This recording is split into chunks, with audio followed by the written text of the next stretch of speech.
It seemed to her that no one would ever love her, that her life would forever remain empty and devoid of warmth. Until little children's hands began to persistently reach out to her, warm and sincere. "Emily, I will protect you. I love you." The little boy pressed himself against her right side. "I love you more." From the other side, a little girl hit her with her little fist. The girl was already surprised, but she was even more amazed when an adult dark-haired man also pressed himself against her. There was not a drop of doubt in his movements. On the contrary, he seemed to want to say that they were now one family. "No, I love you much more," he said with a gentle smile. The girl's mouth opened in amazement and she blushed deeply, but happiness shone in her eyes. She never thought she would have a loving family. She was dying. After her father's death, life turned into a nightmare. Days merged into a gray hopelessness. Nights dragged on endlessly, like torture. Every hour seemed like a new blow.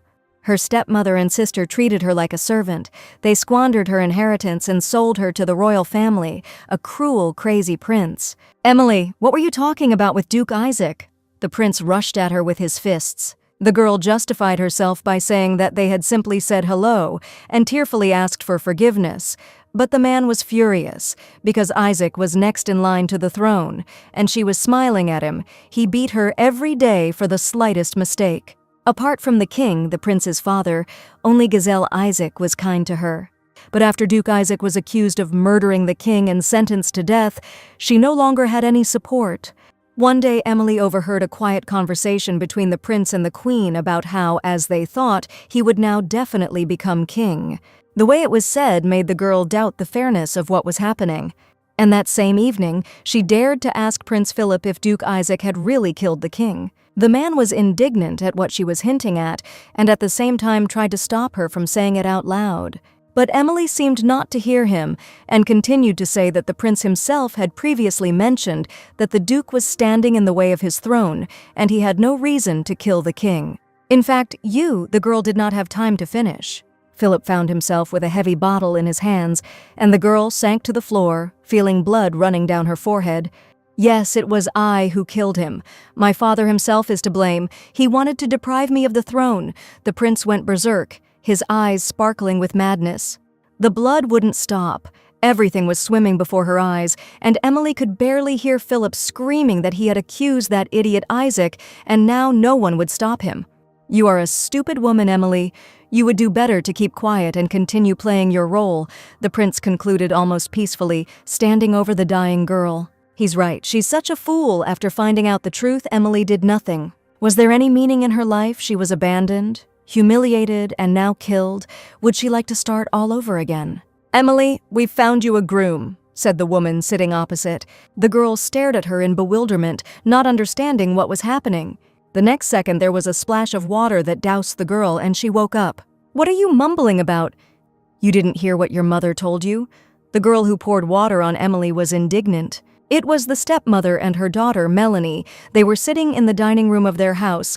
Emily did not understand what was happening, because she had just been killed. "I'll repeat once again, we found you a groom," the woman said, starting to get angry. Wiping her face with a napkin, the girl listened with ever-increasing horror to the fact that she was about to marry Prince Philip. And for a ragamuffin like her, this was a gift from fate. "For Prince Philip!" Emily screamed, jumping up from her seat so much so that she startled Melanie. She knew something was wrong because they had been married for a year. "You'll be the perfect couple. No one wants to marry him because he's a cruel, selfish jerk," Melanie giggled, congratulating her sister. The stepmother added to the shocked Emily that she should not even think that she could refuse. The engagement would be announced in a month. "It seems like this is a dream." Emily has already heard this conversation. It is too cruel and realistic a dream, and she does not want to relive this nightmare again. But since this was a dream, she could run away, Emily decided, and did something that surprised everyone. "Little sister, where are you going?" Melanie suddenly remembered, while the mistress of the house, without delay, gave the order to the servants to detain the fugitive. Pursued by screams, the girl ran as fast as she could. She would not live like this. She would run as far as possible, no matter that it was just a dream. Even if she's just imagining it, Emily wants to spend her last moments with dignity. It was already dark and cold outside. When she stopped, she found it was pouring rain, but she had been running for so long that she would probably die before Philip reached her. After catching her breath and resting, the girl looked around and noticed something. In this wilderness, where there was only forest around, there was a large dark estate. Without thinking twice, the girl entered the house and called out, "Excuse me, is anyone here?" Silence answered her, but Emily continued calling, not noticing that she was being watched. "Get out," came a dull, mournful voice. The girl turned around and screamed at the top of her lungs when she saw two white figures. But the next moment one of the ghosts stumbled, and Emily was surprised to notice small feet. Looking closer, she realized that it was not a ghost at all. Under the white sheet was a crying little boy. It rained cats and dogs on the estate that night. The little girl tossed and turned and couldn't fall asleep. She told her brother about this, and the boy said that he couldn't sleep either. "Hey, Louis, since Uncle is away, let's play hide and seek," the girl suggested, and the boy happily agreed. "Just quietly, they'll scold us if they notice us," the girl added, and Louis wanted to hide. But his sister noticed that he didn't know how to hide. He was always easy to find, and Louis had to agree to look, shouting to his brother to count to 100, and then look, the little girl ran off to hide. Laughing, she walked out into the street, confident that Louis would never find her.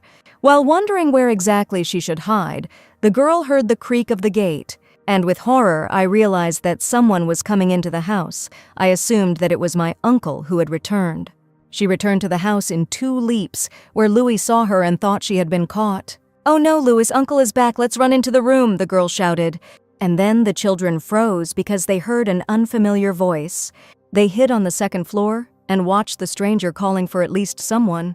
"What if she's a bad aunt? I'm scared." The boy was frightened, but his sister promised that they would drive her away. A few minutes later, covered with white sheets, the children began to implement the plan. On the count of 3, they came out of hiding and howled, "Get out."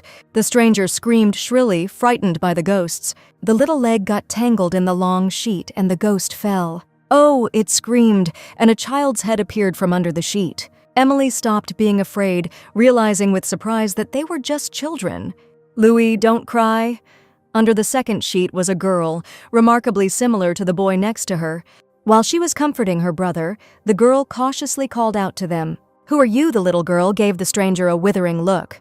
Emily winced and apologized for the intrusion, then bowed and introduced herself, explaining that she had gotten lost in the woods and had come across the estate.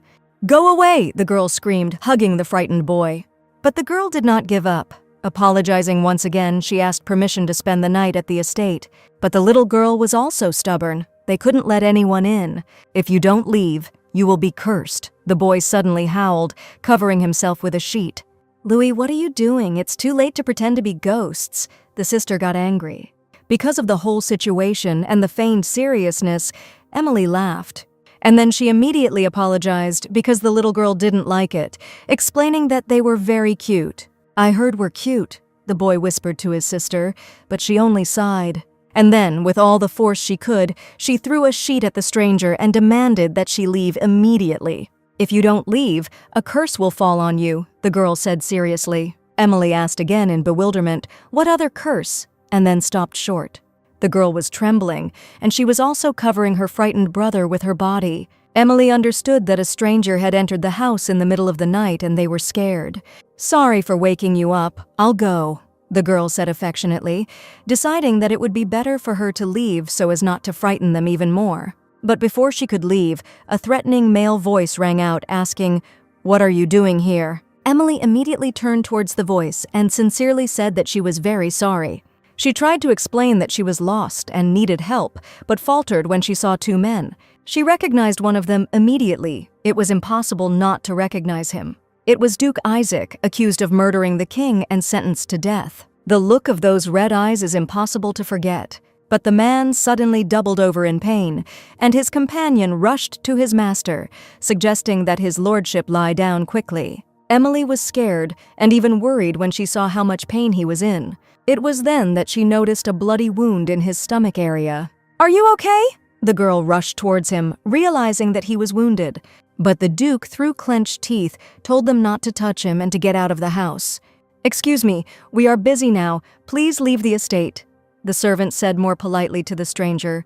But Emily couldn't pass by the wounded man and decided that this would not leave her alone.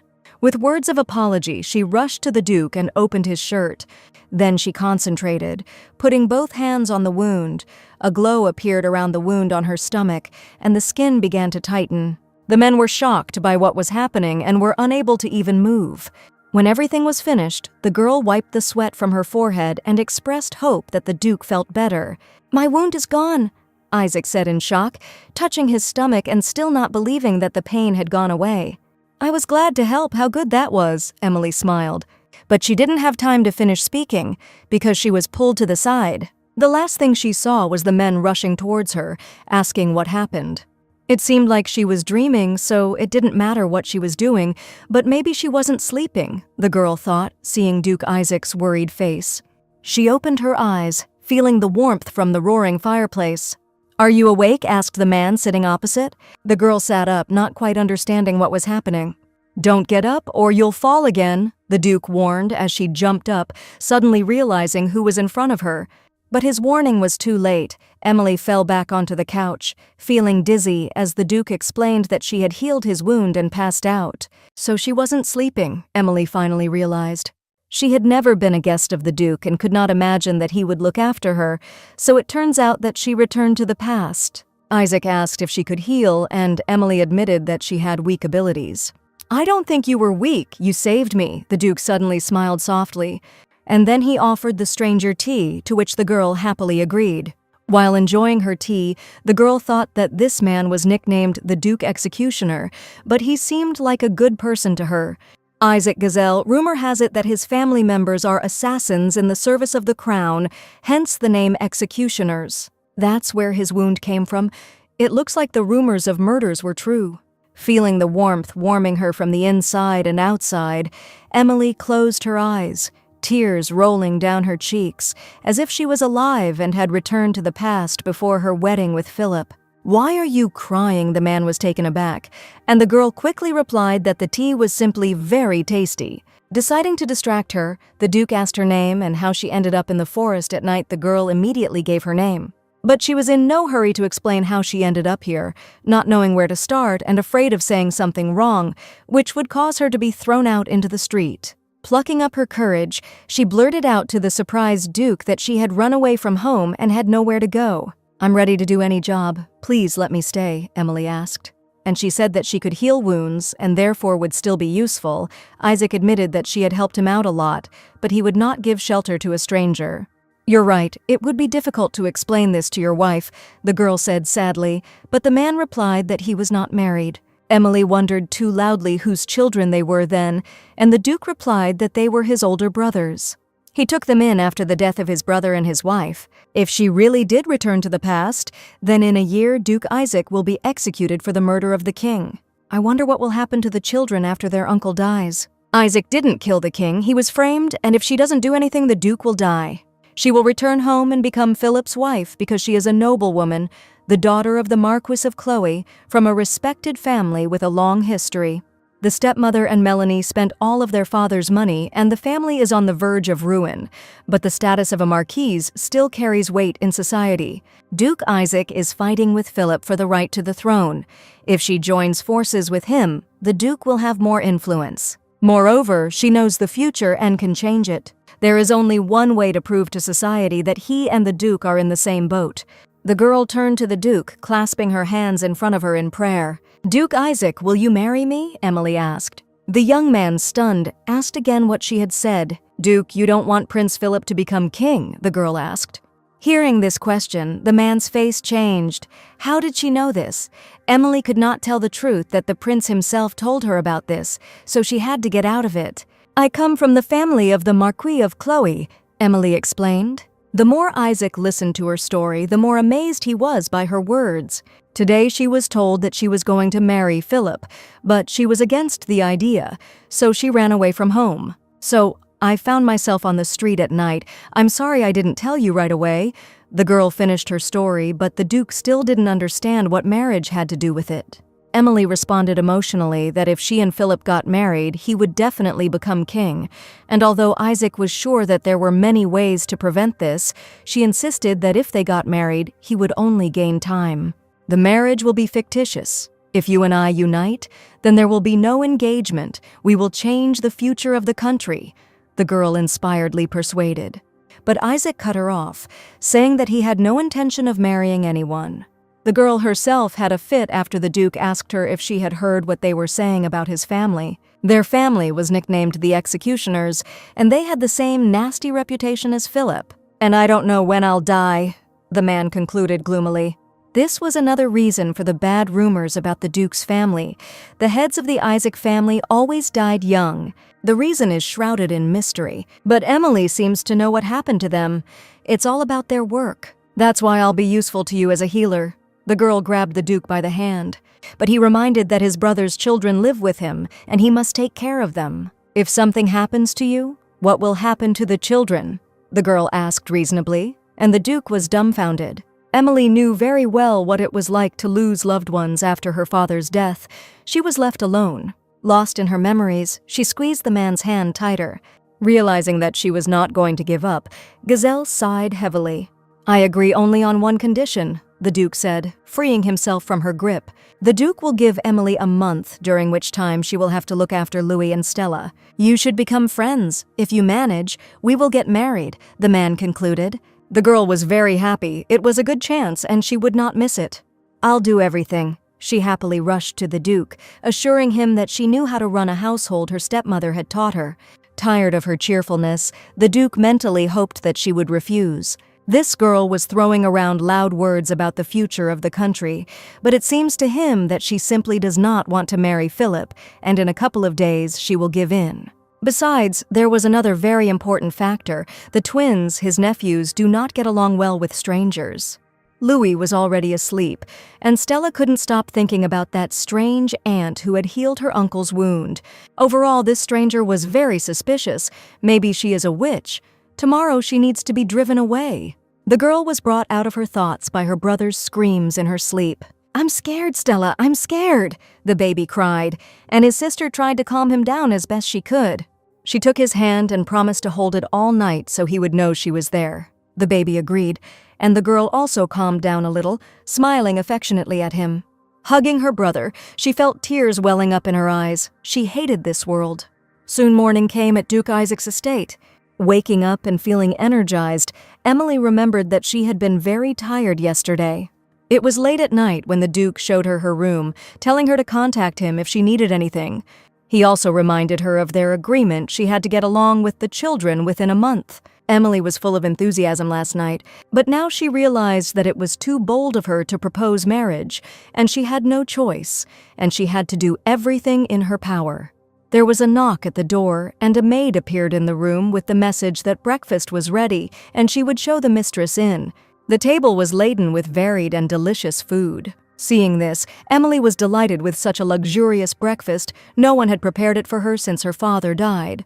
"Good morning, Emily," came from behind, and the girl turned around.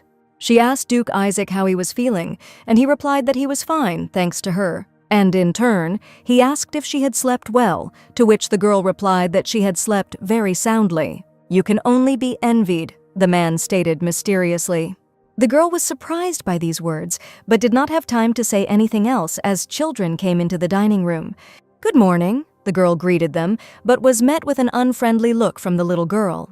Duke Isaac, meanwhile, introduced the children to the girl. The eldest is Stella, the youngest is Louis. It didn't escape Emily's notice that the children had large, dark circles under their eyes. And also from their behavior, she realized with laughter that they were still afraid of her. "Since everyone is here, let's have breakfast," announced the Duke. How delicious! Emily ate with incredible appetite, enjoying every bite. It was the most delicious breakfast she had ever had, and the Duke politely replied that he was glad she liked it. And then he looked towards his nephews.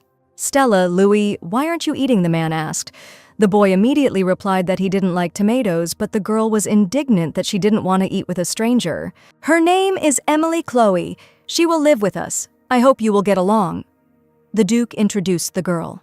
Stella's indignation only increased. How is it to live with them? She came out of nowhere, and Louis asked if this is forever. Emily replied that she would really like it forever, and suggested calling her Emily, asking what to call them. "Don't invite us, we won't be friends," the girl answered rudely, leaving the table and leaving the dining room. The Duke tried to stop her because the girl had not eaten anything, but he failed. Moreover, Louis also wanted to go after his sister. "Louis, sit down," Gazelle said to his nephew, but the boy did not want to do it. Then Emily intervened and asked if he didn't want to eat. "You don't like tomatoes, so you don't want to have breakfast?" she asked with a smile. And she was very happy when the boy answered that they were very sour. "Wait, I'll cast a spell on the food so that it tastes good," the girl asked, taking a plate in one hand and a small vessel from the table in the other. She sprinkled sugar on the sour tomatoes and noticed that it tasted much better that way. "They're not sour now," Emily announced, tasting one tomato. And she offered another tomato to Louis, whose face showed great doubt. And yet the boy agreed to try one thing. But as soon as he began to chew the tomato sprinkled with sugar, his eyes lit up. "It tastes like fruit. Very tasty," the child admired, and the girl was glad that he liked it. "Louis, call me by my name," the boy said shyly, which made the girl even happier. Gazelle watched silently as this strange girl found an approach to his nephew. "Hey, Stella, Emily is so good." She turned tomatoes into fruits. Louis was in a hurry to share his joy with his sister, but she sternly said that he was not allowed to talk to her. Completely dejected and with tears in his eyes, he promised his sister not to be friends with Emily. "The evil witch needs to be thrown out." Stella was angry. She has to protect Louis. No one will hurt him again. They, the children of executioners, were always despised. "Run. These are the executioner's children. Don't go near them, or you'll go to hell." The other children ran away from them with such screams. The twins did not understand why they were treated this way, especially since it was not true. Their family were not executioners. "Don't come near my child." Even adults literally pushed Isaac's children away, and no one wanted to help them, even when they cried. They are the children of executioners. First their father died, then their mother. They were definitely cursed, people said, calling them a terrible family. "Why do they hate us? What have we done to them?" Louis cried. As an older sister, Stella consoled her brother, but she herself could hardly hold back her tears. If Mom and Dad were alive, they would be a happy family. "Why don't they have a mom and dad?" the girl thought painfully, sitting in her room. The sudden sound of the door opening distracted her from her dark thoughts. Emily appeared in the doorway and asked if she could come in, to which Stella, wiping her eyes, replied that of course not. "You still haven't had breakfast. I brought a snack." The girl ignored her rudeness. She was worried that if the baby didn't eat, she would get sick. "I would eat something else." The girl suddenly became kinder, and she pointed her finger at the forest outside the window, saying that deep in the forest, wild berries grow, namely red sweet strawberries, and she really wants them. Delighted that the girl had expressed a desire to eat, Emily happily agreed to pick strawberries. "Stella, is it really possible to go into that creepy forest?" Louis asked when the girl left, to which his sister replied that the witch would definitely not return that way. "And here's another one." Emily quickly picked berry after berry. Having collected enough berries, she decided it was time to go home. It was at this moment that the girl heard a suspicious sound. Turning around, she saw terrible predators approaching her, baring their teeth. Emily was seriously scared when she realized the situation she was in. "No, don't come any closer," the girl screamed, trying to get as far away from the approaching wolves as possible. But this did not stop them, and at some point the animals rushed at her, opening their mouths wide. "I'm finished," the girl thought and closed her eyes, awaiting inevitable death. But nothing else happened. Moreover, she heard another incomprehensible sound. The Duke appeared next to her, vigorously waving his sword and driving away the predators. "Duke Isaac," the girl exclaimed in surprise and joy, but the man did not share her joy and gave her a gloomy look. "What are you doing in the forest?" he asked sternly. And watching Emily hesitantly answer that she had simply decided to skip school, he only chuckled skeptically. And then he noticed a basket full of berries in her hands. Stella sat on the steps in the yard, lost in her sad thoughts, until I heard my uncle's displeased voice. "Stella, were you the one who sent Emily into the forest to pick berries?" asked the Duke, and the girl began to shake with fear. Emily intervened in their conversation, assuring him that he had misunderstood and that she was going herself. Shaking the basket, Gazelle retorted that if she had not been asked to pick berries, she would not have gone into the forest. Emily had to admit it, but she still tried to shield the girl by saying that she asked what she wanted. "Enough, Uncle!" the girl screamed, unable to bear the tension. On the verge of hysteria, she screamed that her uncle had brought a witch into their house. "I tried to drive away the evil witch," Stella screamed with all her childish sincerity. The adults froze, stunned by such an outburst of children's feelings. Tears appeared in the girl's eyes, threatening to roll down in large, bitter drops. Emily noticed this and was taken aback. Stella is crying, and she is partly to blame for this child's tears. The Duke looked at his niece attentively until Emily called out to him. "Excuse me, could you leave me alone with Stella?" the girl asked. The little girl immediately asked in bewilderment why this was happening. "And what did you want to talk about?" the girl asked discontentedly when she and Emily sat down at the table in the garden gazebo. The girl said that she was not going to scold her. She went into the forest herself without warning the Duke. Stella frowned when Emily added that she understood her desire to protect her brother.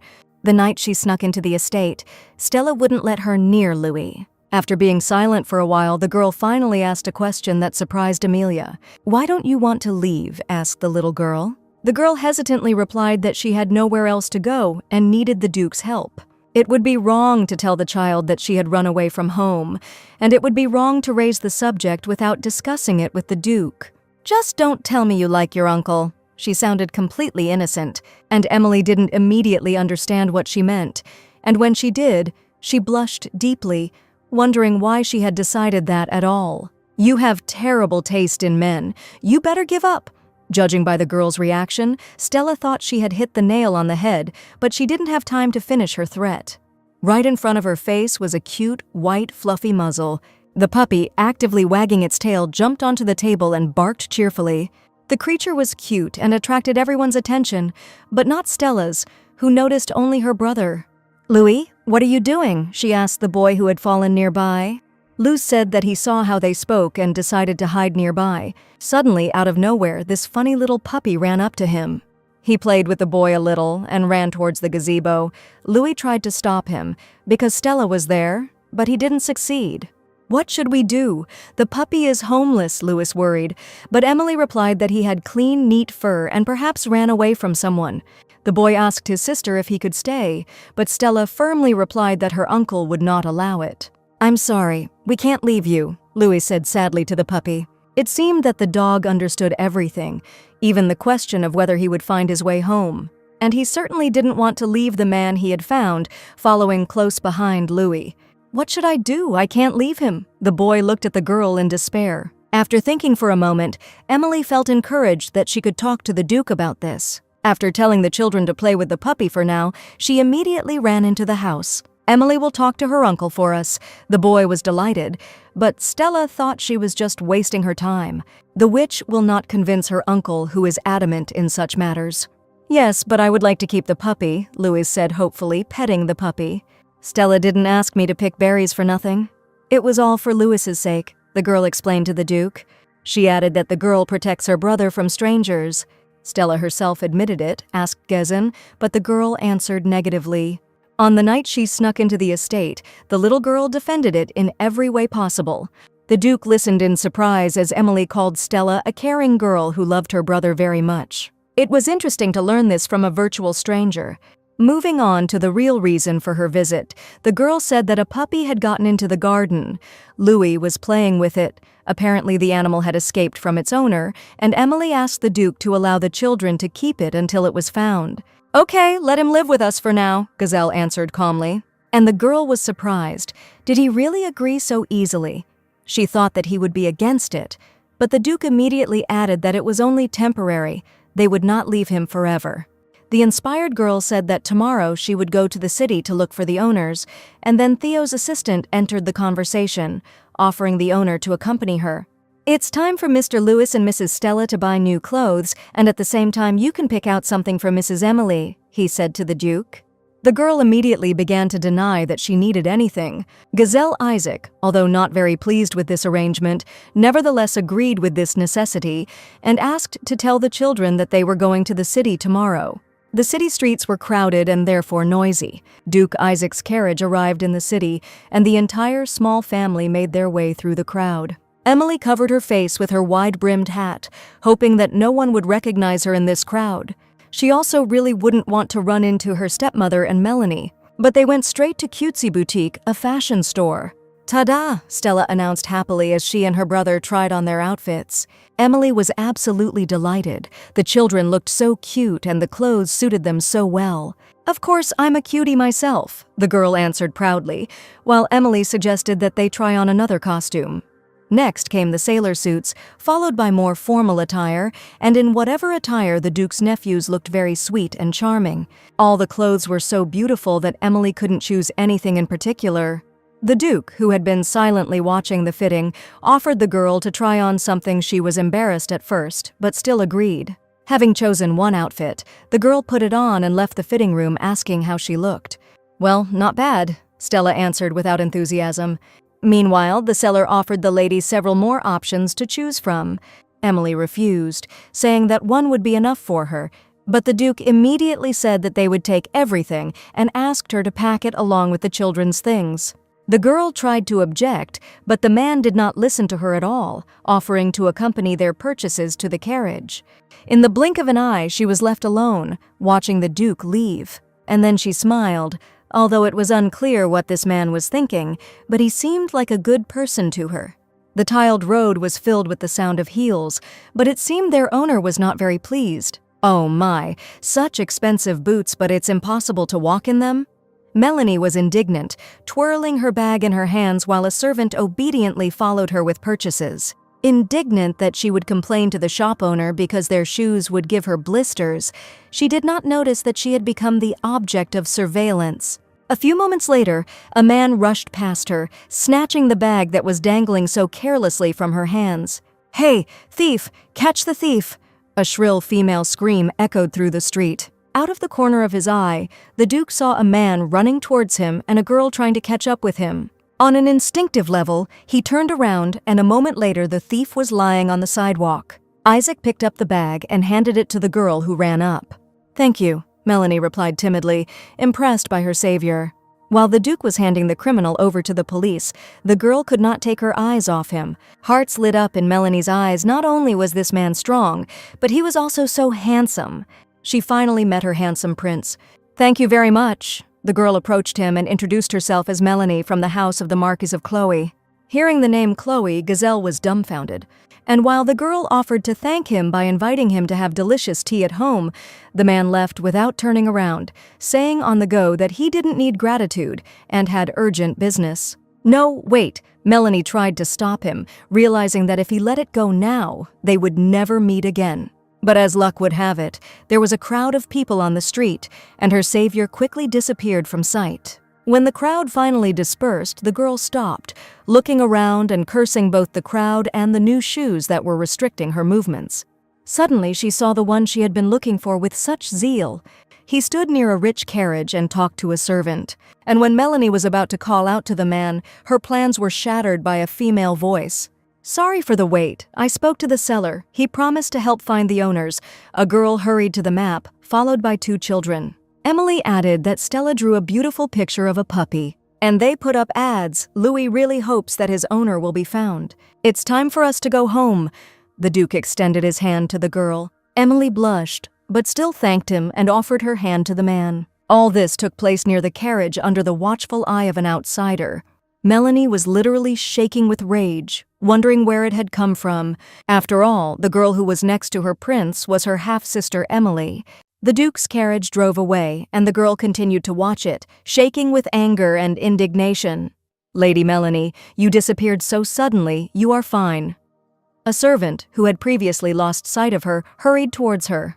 He recognized the departing carriage and asked, dumbfounded, if she had really spoken to the executioner Duke. The executioner, that's what the rumors are about, the girl realized. The servant asked if he had frightened her, but the girl replied that she did not even recognize him, and no, she was not at all frightened.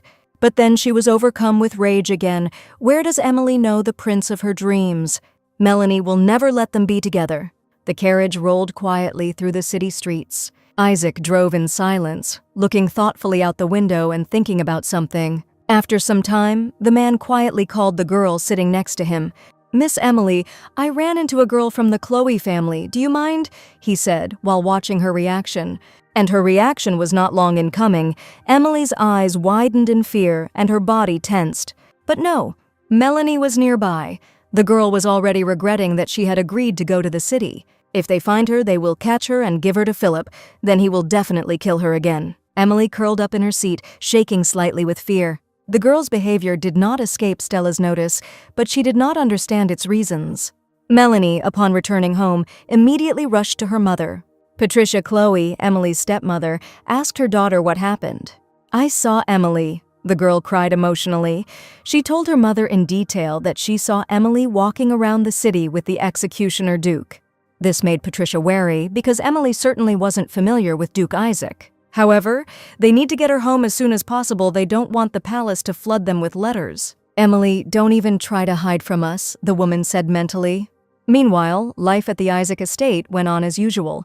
Stella sat on the steps in the garden and drew butterflies flying around. "Wow, you draw butterflies so beautifully." Emily's voice sounded nearby and the girl shuddered. Quickly hiding the album behind her back, she screamed that she didn't allow anyone to look. Stella looked with displeasure at the girl, who apologized and said that she had done it so well that she had admired it. But the little girl cut Emily off, saying that she didn't have to try. "Are you and your uncle hiding something from us?" she asked the surprised girl, and the fact that it was partially true made Emily flinch, and the girl continued to speak, and her tone sounded accusatory. "You know what Uncle does at night?" A small finger was pointed at Emily. The girl was completely confused, but also felt some relief. For a second, she thought the little girl was talking about her marriage to the Duke and their agreement to befriend the children. And she replied that she had not been told anything about it. She even thought that she was not sure about the origin of the Duke's wound. It was unlikely that it was received during work. "You are close friends, and he didn't say anything." Stella didn't believe him, discouraging Emily with her assumption.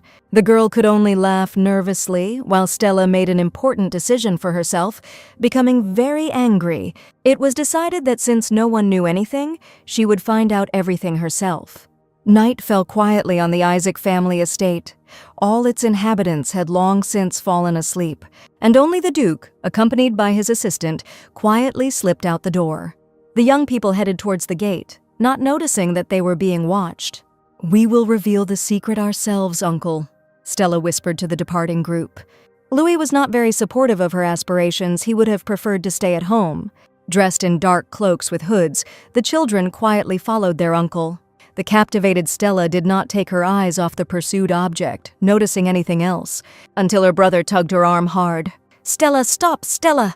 The boy held his sister's hand tightly to himself. He was shaking with fear, and tears appeared in his eyes. The girl tried to break free from the strong grip, but the baby was worried that his uncle would get angry if he saw them. "Let me go. Uncle is leaving now." Stella finally pulled her hand away and looked ahead, but the adults were already gone without a trace. They had left. For a few moments, the girl simply looked into the distance, and then she became angry. "Because of you, we lost him," she shouted at her brother. "I'm sick of you. I don't want to see you." Stella cried out in despair and ran back into the house. Louis was left alone on the street at night. The boy cried and asked his sister not to leave him. Emily was sleeping when something woke her up. Realizing that she had woken up because of the sound of someone crying, the girl looked out into the corridor. And to my surprise, I found Louis there sobbing loudly. She rushed to the child, asking what had happened and why he was crying. "Come on, sit with me and calm down," the girl suggested, and the boy just shook his head in response. He just wanted to go to his sister. A couple of minutes later, Emily knocked on the nursery door. "Leave me alone, go away," came a disgruntled cry when the girl and Louis entered the room. The girl had never seen Stella so angry, but she realized that the children had had a big fight. In response to her brother's attempts to make peace, the girl screamed again, calling him a crybaby and saying that she hated whiners. The baby was taken aback. He didn't expect this from his beloved sister, who always protected him. And the next moment, he burst into tears with redoubled force. Emily was confused about why they had argued, what they had disagreed about, and what she should do about it, since her intervention could only make things worse. But Lewin needed to be calmed down, and after looking around, she realized how to do it. The boy continued to cry but heard unusual sounds and was surprised. "I fly wherever I want, high, high in the sky," Emily began in the voice of a storyteller, holding a large book in front of her. "I know about everything in the world. I was the almighty God of this world," she continued to read. One day an eagle saw a snake with birds circling above it. "Poor snake. I will turn back time. His wish came true. The snake's wounds disappeared. They started living like their uncle, Louis noted happily. After finishing reading, Emily closed the book with a smile. And she praised the boy because he didn't cry anymore. And although the crying had died down, now the boy's stomach made a loud, drawn-out sound. "Are you hungry?" the girl asked with a laugh. She thought for a moment, and then a great idea came to her mind. After asking Louis to wait a minute, the girl ran out of the room. Soon, there were ruddy, fluffy pancakes on the table. "Ta-da, pancakes with wild berries," Emily explained, but the baby was already ready with cutlery. The aroma of food reached Stella, who was hiding under the blanket. Emily whispered to Louis if his sister liked strawberries. He turned out to be a very smart child, and, taking a plate of pancakes, he headed towards his sister. "I won't eat it all, you will," he asked, handing Stella a piece of pancake. The girl was in no hurry to agree, but the struggle was visible on her face. Pretending to be forced, she agreed and crawled out from under the blanket. Having quickly gobbled up the pancakes, the girl told her brother that he was a fool and that his mouth was dirty. And then she helped him wipe his mouth with a napkin. Louis gasped, his sister laughed in response, and the boy laughed too. The children asked each other for forgiveness. Emily looked at these cute brother and sister and admired the fact that they would always be together. The lifeless body fell to the ground, struck by a sharp sword. The killer loomed over his victim, making sure it was all over. It was Duke Gazelle Isaac, and he was very tired from his work. The Duke's carriage rode quietly in the silence of the night. Gazelle looked out of the carriage window into the darkness for a long time in silence when his thoughts were interrupted. "The task is completed. There were more of them this time." "You are not tired?" Theo asked the gentleman, and he replied that he had long been accustomed to this. Then the assistant smiled, remembering something funny. The twins followed them closely from the house but then turned back. "They thought we wouldn't notice them." The Duke became indignant. His mood became even gloomier than it had been, because while there was a stranger living in the house, they all needed to be more careful. The girl washed, dried, and put back the last plate. Emily was very glad that the children had made peace and thought that she should visit them again before going to bed. But as soon as she approached the nursery door, she heard muffled screams. Fearing that something had happened, she burst into the room, but she immediately stopped at the threshold, seeing what was happening. Louis slept restlessly, crying out in his sleep and asking his sister for help, while Stella tried to calm him down. He feels bad about what happened. The girl became even more frightened, and she rushed to call the doctor. But she was stopped by a firm, childish voice. "Please, just leave." Stella's voice sounded too serious for her age. It seemed like she was in complete control of the situation. It was so unexpected and so strange that Emily did not resist. Returning to her room, the girl thought that Louis was feeling very bad, and it seemed that this was not the first time Stella had sat like this with him. Having reached the second floor, the girl was surprised to realize that she was not alone here. "Welcome back." Right in front of her, Duke Isaac was walking to his room. He returned late at night, as if he had been doing his dark deeds. The man asked why she was not sleeping, and the girl hesitated, trying to explain that Louis had a nightmare. She also asked if the boy was sick in some way. "Louis sleeps poorly every night. Don't pay attention to him." The Duke shook his head. But the girl was indignant, as it happened every night. And then it dawned on her that this was why the twins were sleepy every day. "It's none of your business," the man said sharply, his gaze warning. And he added that she shouldn't interfere where she wasn't wanted, after which he turned around, intending to leave. Emily couldn't leave it like that and held out her hand, asking him to wait. The Duke's reaction was lightning fast and aggressive. He pushed away with all his might the man who dared to touch him. It was as if what was happening was in slow motion. Since Emily was standing at the top of the stairs, she began to fall backwards from the strong push, risking falling down. In a split second, Gazelle realized what he had done and what it meant. And thanks to his reaction, he managed to catch the falling girl. "I'm sorry, I went too far. Are you okay?" he asked, feeling his heart pounding. The man's face was too close to the girl's face, and her heart was pounding too. "I can't stand by and watch Louis suffer," she shouted out what worried her most. Gazelle was taken aback, feeling an unimaginable tangle of his own emotions.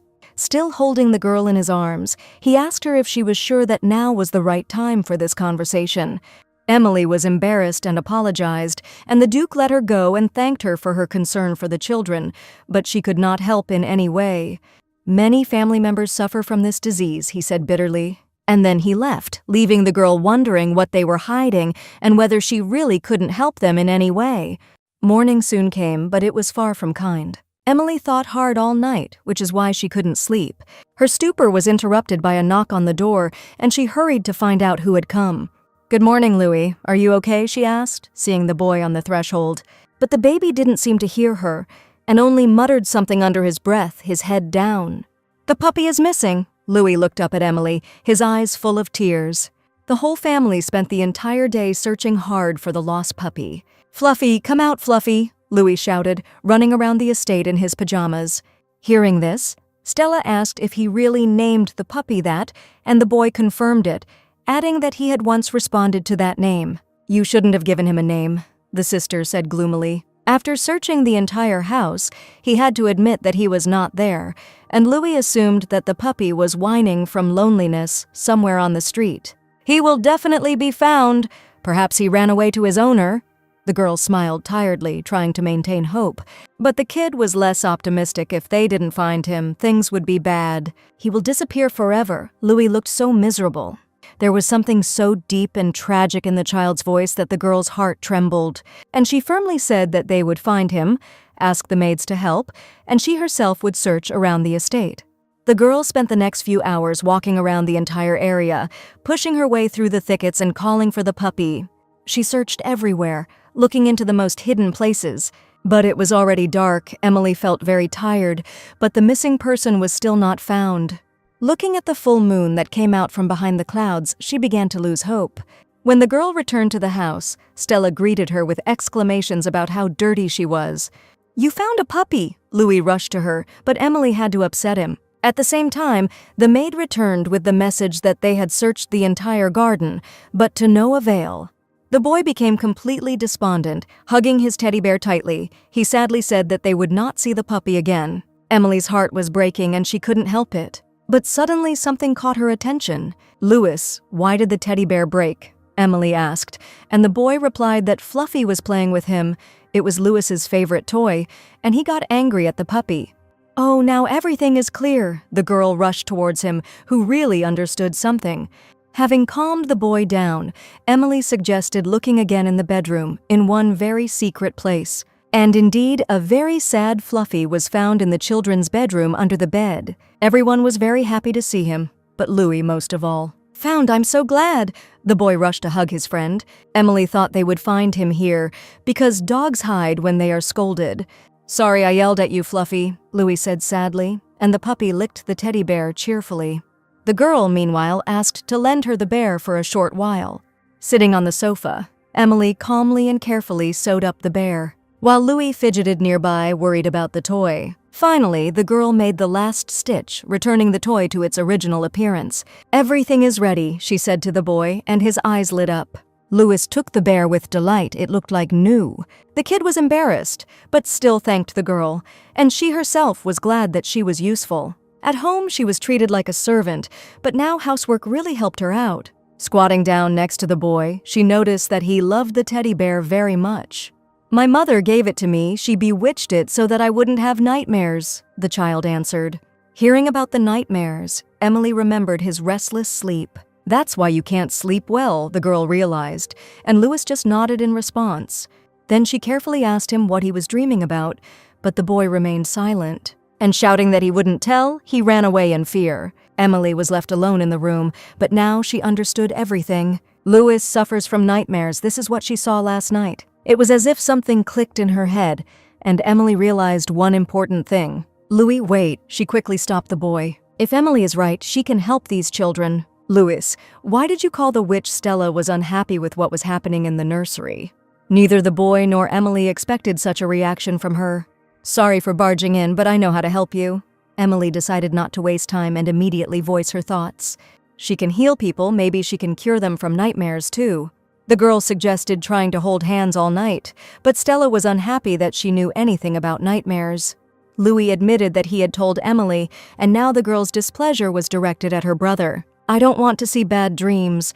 The baby trembled as he said these words. He turned to Emily and, without looking at her, held out both hands, saying that he wanted to sleep holding hands. Stella's face darkened at her brother's actions, but she said nothing. Soon Louis was ready for bed, and Emily was holding his hand. "Please, let Louis's nightmare disappear," the girl said, and a faint green glow appeared in her hands. The baby felt the warmth and said it was nice. "Close your eyes. I'll be there." There was an atmosphere of comfort and calmness around. But not on the other side of the bed, where a disgruntled Stella announced that there was someone extra there looking straight at Emily. "I don't trust witches," the girl said, and, covering herself with a blanket, turned away after the girl offered to take her hand. Emily was embarrassed, but she partly understood her behavior.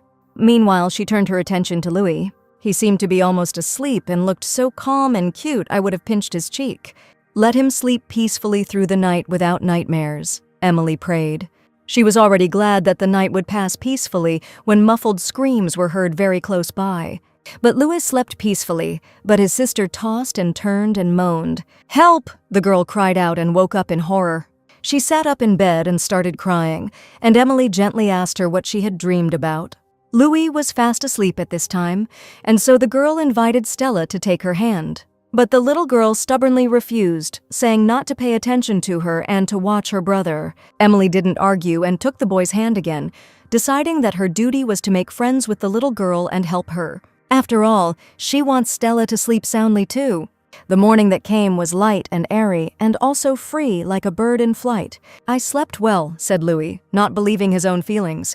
He hadn't had any nightmares all night, and Emily opened her sleepy eyes, seeming to have dozed off while sitting next to him. Seeing the boy wake up, she asked how he was feeling, and he shared his joy.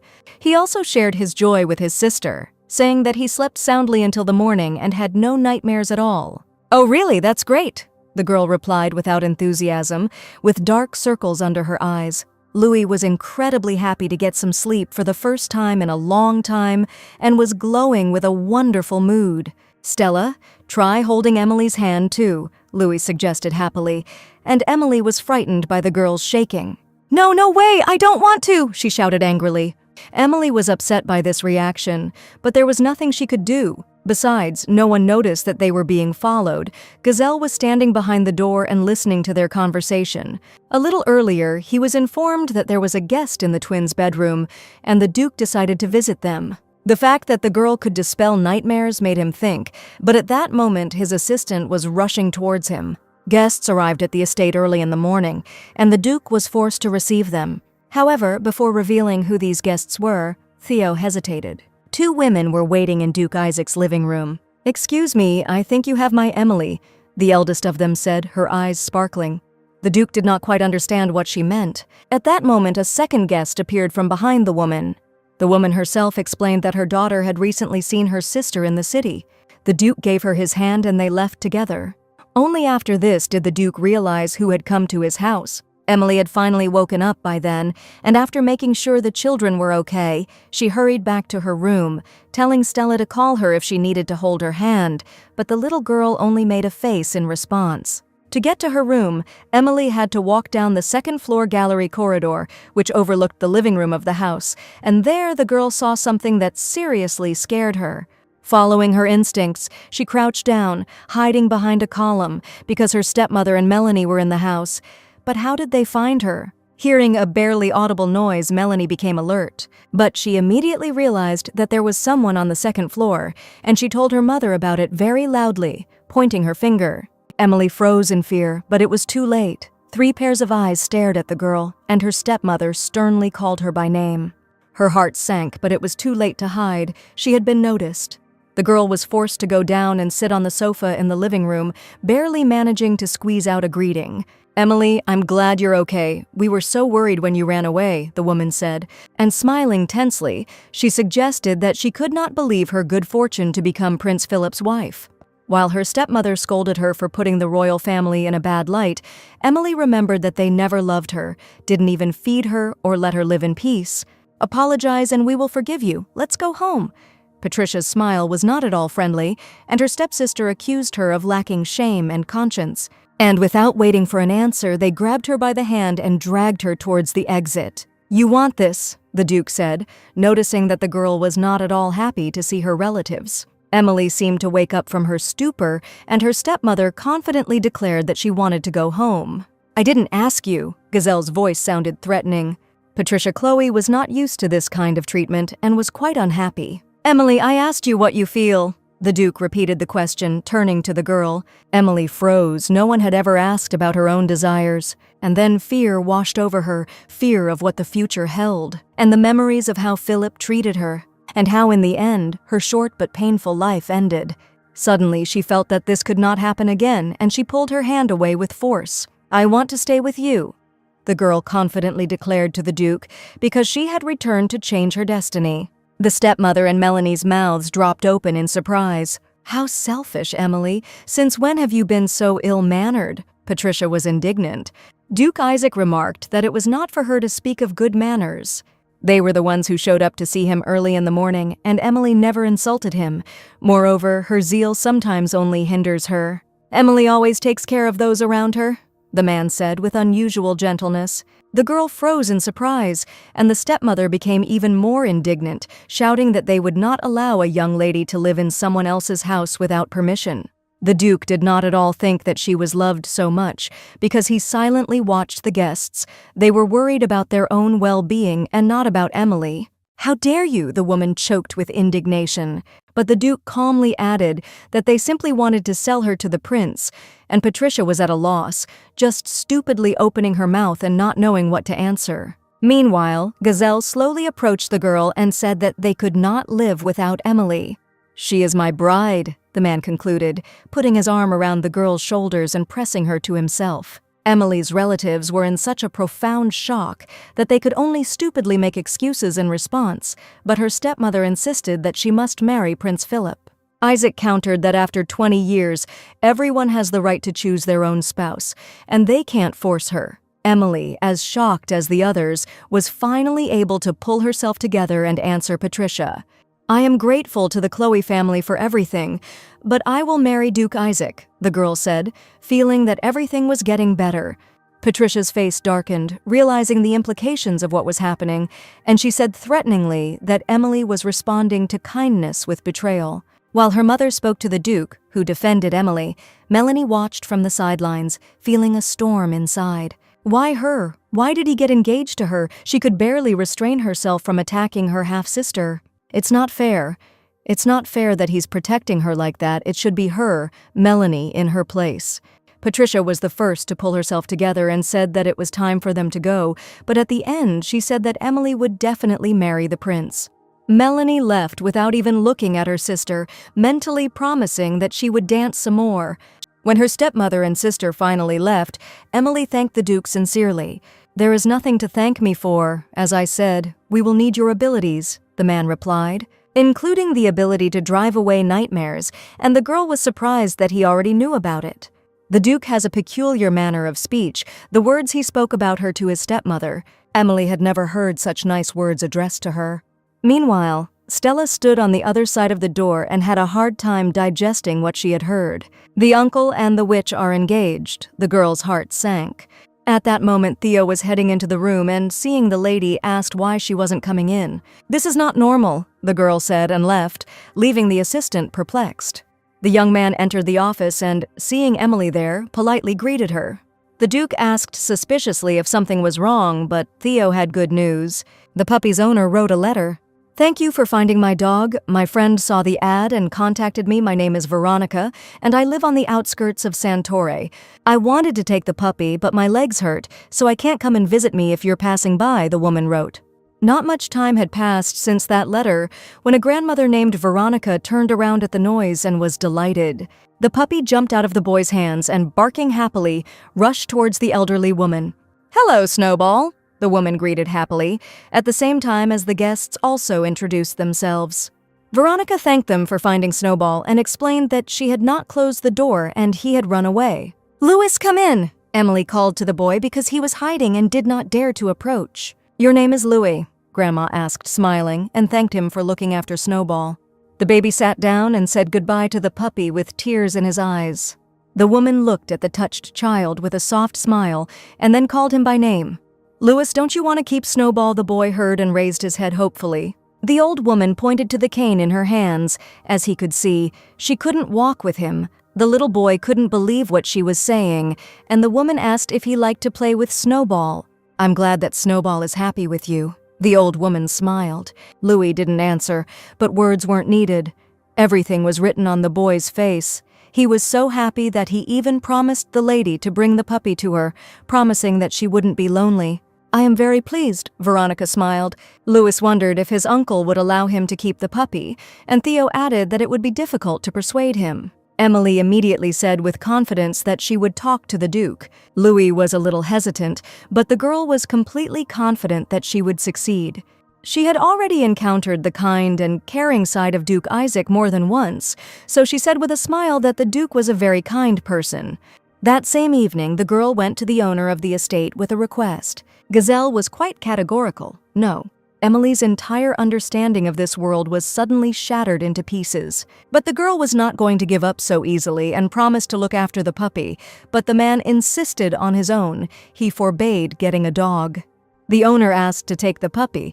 Louis is delighted with him. Emily gave another argument, but the answer was unchanged. Moreover, Gazelle was beginning to get tired of such persistence. He told the girl to return the puppy to its owner. Then Emily used her last chance. Louis was still a baby. You can't take his close friend away from him. At these words, the Duke slowed down. It seemed he was thinking. "I understand, however, I insist." The man's tone did not suggest continuing this conversation. Emily was panicking about what she should do now. It seemed like she couldn't convince the Duke, but she wasn't going to give up so easily. Emily followed him around for the next few days, bringing up the puppy at every opportunity. This was repeated over and over again several times a day. She even said that the dog would help with rehabilitation, but the answer was the same. "Don't follow me anymore." Gazelle's patience finally ran out. Emily finally had to talk to the boy. "Louis, I'm sorry, the Duke forbade me to take the puppy." The girl folded her hands in prayer and apologized. But she promised to think of something, which made Louis worry that she might be punished. The girl wondered why the Duke didn't want to get a dog, to which the boy suggested that it was because he was a crybaby. "That's not true," Emily cried out sincerely. She knew for sure that Duke Isaac cared and worried about his nephews, and suddenly she realized that his refusal had another meaning. Their conversation was interrupted by the Duke's voice. "You're discussing the dog. I ordered Theo to return the puppy to its owner tomorrow," he told Louis. And the boy sadly agreed, realizing that he was seeing his friend for the last time. "You don't want to keep the puppy because you're protecting Louis from the pain of loss?" Emily asked. Gazelle froze in place at her words. In an instant, memories came flooding back to the man. "Dad, Mom, don't leave me!" the boy cried loudly over the grave. Gazelle could only watch all this in silence. "What do you even know about Louis?" he said sharply. Emily understood how painful it was to lose loved ones, how heartbreaking it was. But what hurt even more was to give up something you held dear. The girl tried to speak softly but confidently, and her words fell on fertile ground. "If they are happy, comfortable, and happy, then after parting, valuable memories will remain forever," she said with a smile. "I want to be with Snowball," a child's voice was heard. "Yes, I am a crybaby, but if we are together, I will be happy," Louis cried but hugged the puppy. The Duke became gloomy and said that sooner or later time would take its toll. Whether Louis was ready for this, the boy didn't know. However, to his uncle's amazement, he said that he always wanted to be close to Snowball. It was hard, but Gazelle agreed that if that's what he wanted, then let him live with them. Emily and Louis were immediately delighted by his words. "Hooray, Snowball! You're staying with us!" they shouted like children, and the boy hugged the puppy tightly and said that he loved him very, very much. Looking at his unhappy nephew, the Duke himself smiled slightly. But not everyone in this house was so happy. Stella lay in her bed and thought painfully. The witch spoke about marriage. If they get married, then children will become unnecessary. Uninvited tears began to flow down the girl's cheeks. Would they really be abandoned, and would she and her brother be left alone again? That day will never be forgotten. It was cold and gloomy. Children cried loudly at their parents' graves, while people around them whispered that this was precisely why one should not marry executioners. The children were left alone, and it was terrible, but no one dared to approach them, fearing that the curse would fall on them too. "We won't take care of the damn children," that's what they said. Stella cried little. She only thought that her mother was a liar. After her father's death, she promised to be there. But what should they do with Louis now? "Someone please," even the stoic Stella finally couldn't hold back her tears. "I will be your guardian now," a male voice said. A tall man with an umbrella stood in front of them. The surprised girl asked who he was, and the man introduced himself as Gazelle Isaac, their father's younger brother. He didn't look like a cheerful father, but they had no choice. "You can get up," the man said to the boy who was almost lying on the ground. He didn't answer, he just hiccuped incessantly. Then the Duke handed his umbrella to his assistant, and he picked up the children with both hands. While Stella tried to break free, Louis only noticed that it was very high. "You're so light," the man said quietly with some sadness, but by doing so he attracted the girl's close attention. It was at that moment that he reminded her of their father. And now Stella wondered if her uncle would forget about them if he got married. Things are bad. They need to come up with something. The sun had already set behind the horizon, and night was coming into its own. "Emily, thank you for Snowball," Louis said touchingly, but the girl noticed that she had done nothing, because it was he himself who convinced the Duke to keep the puppy. The puppy fell asleep, and the boy wondered what he was dreaming about. Emily became wary when she heard about the dreams. Recently, Louis said that his mother had put a spell on the bear so that he wouldn't have nightmares. "Louis, you will tell me what nightmare you are having," and the boy immediately became gloomy. Emily added that she was not insisting on it. But Louis took a deep breath and said he wanted to tell her anyway. She saw that the story was difficult for him, but she prepared to listen attentively. "I dream of a skeleton with a scythe. He's chasing me. He wants to kill me," the child began to say. "In complete darkness, he can't escape from it, and then Mom and Dad die."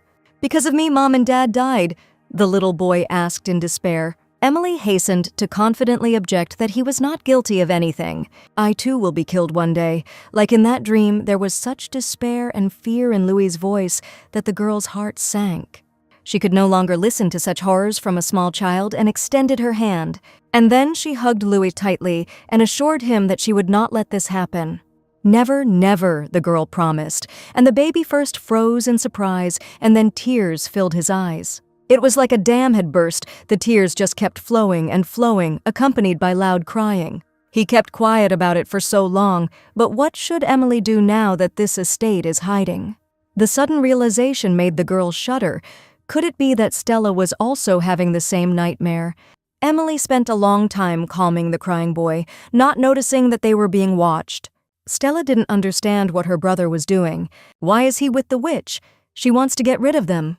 "You are a traitor, Louis," Stella was furious. At first glance, the next morning was completely ordinary. Only one little girl sat thoughtfully in her chair. Louis noticed that his sister had been acting strange since the morning and asked what had happened. "You are a traitor. Why did you hug a witch yesterday?" Stella suddenly screamed. The girl screamed that the witch would drive them out. But Louis insisted that Emily was not like that. She helped keep the puppy. "She'll marry her uncle," Stella cried out in despair. And the brother was happy that Emily would be a new mother, which made the girl even more angry because they only have one mother. "Yes, that's not what I'm talking about. If they get married, then we will interfere with them." Stella was completely desperate to explain everything to her brother. Losing patience, she promised to strangle Louis if he communicated with the witch and ran out of the room.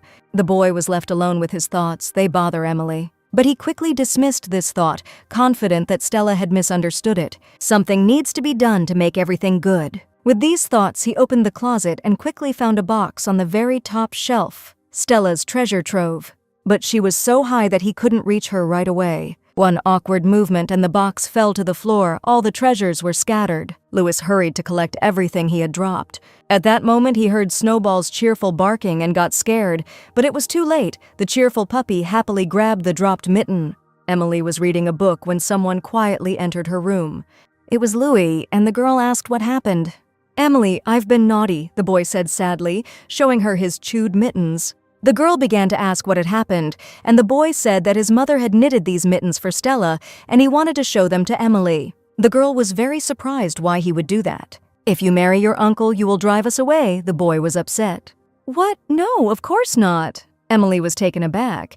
Then Louis asked if she would be their new mother, and this question made the girl even more taken aback. Embarrassed and slightly blushing, she replied that if they didn't mind, that would be great, which made the boy very happy. "I was thinking that if you knit Stella some mittens too, you two could become friends." Louis suggested. But then this incident happened and the girl realized that his sister really valued these mittens. "Don't worry, I'll fix them."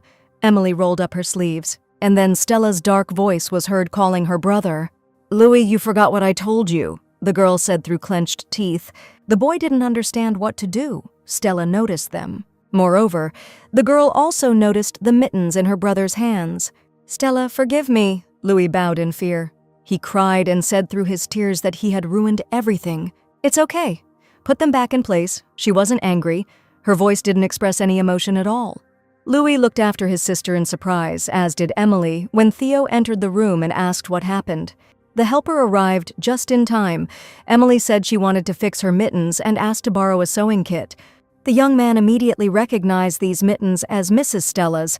"I'm sorry it happened," the girl said, as she and Theo sat next to each other knitting mittens after she had told him everything that had just happened. Stella never left her mother's side, the assistant recalled.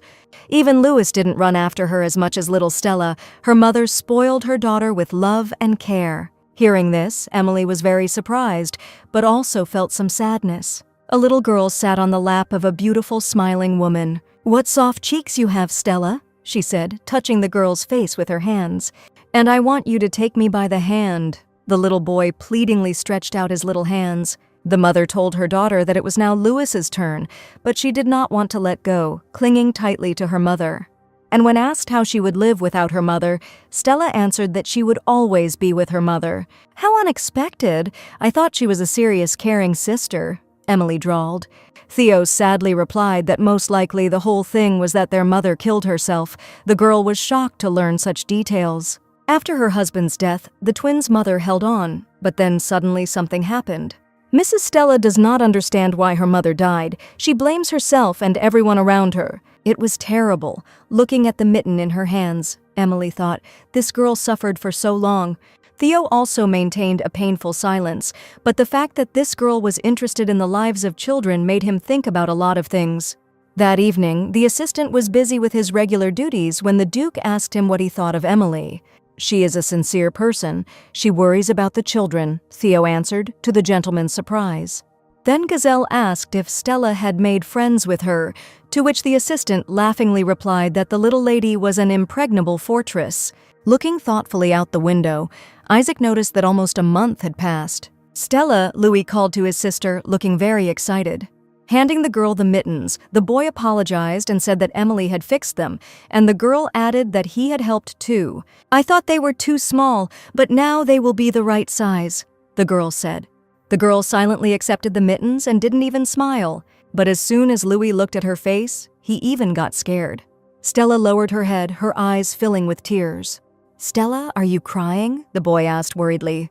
The girl asked in a low voice why they had to be fixed at all, and after the answer that their mother had given them to her, he told his brother to leave. Louis did not immediately understand what his sister had said. "Go away!" Stella screamed hysterically and ran out of the room. Neither the boy nor Emily, who was standing next to him, could say anything and did not even expect such a reaction. Louis's eyes also began to fill with tears. Because of him, Stella was crying. The boy burst into tears, and the girl tried to assure him that he was not guilty of anything. She herself was alarmed by Stella's behavior and believed that she was partly to blame for it. Duke Isaac, who came to visit the children, witnessed this emotional scene. Returning alone to the nursery, Stella cried on the sofa, hugging her mittens. "Mom, I tried to forget you. I miss you," she said into the void. The more the girl looked at the mittens, the more tears flowed from her little eyes. Suddenly there was a soft knock and her name was called. "Stella, can we talk?" asked her uncle, and she answered negatively without turning around, citing the fact that her eyes hurt. But Gazelle was in no hurry to leave, because he understood his niece's emotional state. "Here, take this." He handed her his handkerchief. "I'm not crying, I just got something in my eye." Stella was very stubborn. But still, the child gratefully accepted the adult's help. After some time, the Duke asked if she had calmed down, and the girl in response asked what he wanted to talk about. "Tell me what you think of Emily," her uncle asked her bluntly. The little girl asked in response whether her uncle would marry her, and she explained that she heard this when he was talking to her family. After all, if they get married, they will be driven away because they are not his children. Gazelle was very shocked to hear this from a small child. "Sorry for making you worry." The man stroked the girl's head and promised that everything would be fine now. "Tomorrow will be exactly a month since I came here. Stella hates me," Emily thought out loud. If nothing changes, it will turn out that she came here in vain. Louis accidentally overheard the girl's words and realized that if he and Stella did not make peace, then Mrs. Emily would leave. He worries about his sister, but he really doesn't want Emily to leave. "Miss Emily, I have a plan," the boy said timidly. The next morning, Louis approached his sister and suggested playing hide-and-seek. The girl became interested, and her brother added that Emily would be driving. "If the witch is playing, then I won't," she hid under the blanket, and Emily whispered to Louis not to insist, but he said to stick to the plan. "Actually, I'm the best driver," Emily said loudly, and the blanket the girl was hiding under twitched. "No, I'm the best at hide-and-seek," Stella jumped up, and then she realized that she had fallen for the bait, and the girl laughed. Then she suggested that they immediately decide who was the best player here. For the next few hours, Emily and the children played hide-and-seek throughout the house. "Got you, Stella," the girl found her once again. Stella was indignant that she was just unlucky, but Emily confidently declared that she would find her anyway. The girl was distracted from their conversation when she saw something nearby. "Look at how many butterflies there are," she said delightedly, pointing her finger upward. And the girl replied that they always fly here. Emily asked if she liked butterflies because they fly wherever they want, and she envied them. "No one in my family loved me. I was hurt and lonely," Emily said sadly. That's why she always dreamed of running away from home. While she was sharing her innermost thoughts, one of the butterflies zigzagged down towards Stella. And as soon as it landed on her finger, the little girl noticed that the butterfly had a broken wing. "She won't fly away anymore," she asked sadly. But Emily asked her to wait a minute and stretched out both hands, from which a greenish healing light poured out. A few moments later, the butterfly's wing became whole and Stella was very happy. The beautiful insect flapped its wings as if warming up. Emily and Stella wholeheartedly rooted for it to be able to fly. The butterfly flapped its wings over and over again, not daring to fly away. "You can do it," the girl cried. And at that moment, the butterfly flapped its wings and flew up into the sky. "It flew away," Stella and Emily said happily in unison, looking at the sky with delight. The little girl felt freedom in her heart and joy for the beautiful creature whom she mentally wished to fly as far as possible. "I want to be a butterfly," Stella said to Emily's surprise. "I want to be as free." The girl's gaze softened, and she thanked the girl for helping the butterfly. Emily was happy, but was afraid to express her joy too much, so she only smiled slightly and then thanked her for playing with her. "I just like hide-and-seek," the girl retorted, and Emily called her home because the Duke would be worried. "Don't worry, this is your home, Stella. You are safe here," Emily said softly, turning to the girl. Stella was taken aback, not understanding what she meant. "Miss Emily," a third man hurried towards them. The girl, not expecting a trick, responded, but Stella was seriously scared. "I'm afraid you must leave our house," Duke Isaac said gloomily, holding the tearful Louis in his arms. The boy begged his uncle not to drive Lady Emily away, but the girl assumed that this would happen, so she obeyed without question. Even the Duke noticed that she was surprisingly calm, to which the girl said that she herself was going to raise this issue. "Sorry," Gazelle said, but Emily noticed that he had nothing to apologize for. They had an agreement. And she sincerely thanked them for giving her this month. Having said goodbye like this, Emily went to pack her things.